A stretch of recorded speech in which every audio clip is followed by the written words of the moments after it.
खला में बड़ा खतरा, फाल्कन 9 का हिस्सा चांद से टकराने को तैयार, साइंसदान अलर्ट हो गए। एक फाल्कन 9 रॉकेट रवा मौसम गर्मा में आवाज की रफ्तार से 7 गुना तेजी से चांद से टकराएगा। माहिरीन फल्कियात का कहना है कि 2025 के अवाइल में खला में भेजे गए एक फाल्कन 9 रॉकेट का अपर स्टेज इस मौसम गर्मा के आखिर में चांद से टकराएगा। इम्कान है कि ये तसादुम चांद के सामने वाले हिस्से पर होगा। प्रोजेक्ट प्लेटो के बानी बुल्गारे, जो जमीन के करीब मौजूद अजसाम को ट्रैक करने वाला मारूफ सॉफ्टवेयर तैयार करते हैं, ने इस मुमकिन टकराव का वक्त 5 अगस्त को अमरीकी मशरकी वक्त के मुताबिक सुबह 2:44 पर बताया है। फाल्कन 9 रॉकेट का ये ऊपरी हिस्सा 13.8 मीटर यानी 45 फीट लंबा और 3.7 मीटर यानी 12 फीट कुतर का है। चूंकि चांद पर कोई फिजा मौजूद नहीं, इसीलिए यह हिस्सा बगैर टूटे सीधा सतह से टकराएगा। अगरचे इस वक्त चांद अमेरिका के मशरकी हिस्से, कनाडा के बड़े इलाके और जनूबी अमेरिका के बेशतर हिस्सों से नजर आएगा, तहम बुल्गारे के मुताबिक ये तसादुम इतना मध्यम होगा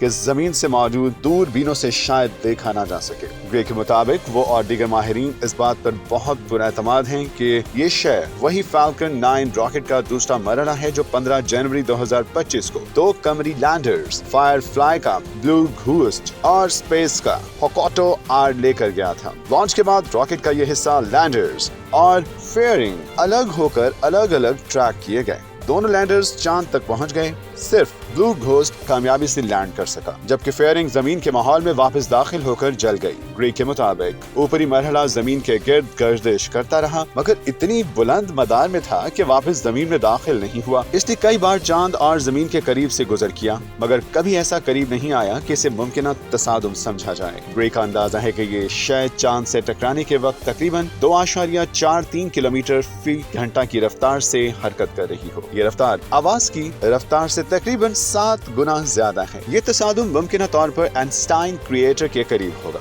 और इससे एक छोटा सा गड्ढा बनेगा, लेकिन इससे कोई बड़ा नुकसान नहीं होगा। 4 साल कबल भी माहिरीन ने एक और फाल्कन 9 अपर स्टेज के चांद से टकराने की पेशगोई की थी, लेकिन बाद में तजुर्बे से साबित हुआ कि वो दरअसल चीन के चैंग-ई T-15 मिशन का हिस्सा था। बिल ग्रे के मुताबिक इस बार कोई शक नहीं, क्योंकि इस शय को लॉन्च के वक्त से मुसलसल ट्रैक किया जा रहा है। चांद पर इस तसादुम से किसी किस्म का कोई खतरा नहीं, क्योंकि वहाँ कोई इंसानी आबादी या फाल मिशन मौजूद नहीं। माहिरीन के मुताबिक इस मसले का आसान हल ये है कि रॉकेट के ऊपरी हिस्से को डिस्पोजल मदार में सूरज के गिर्द भेज दिया जाए, ताकि वो मुस्तकबिल में जमीन या चांद से टकराने के खतरे से मुकम्मल तौर पर बच जाए।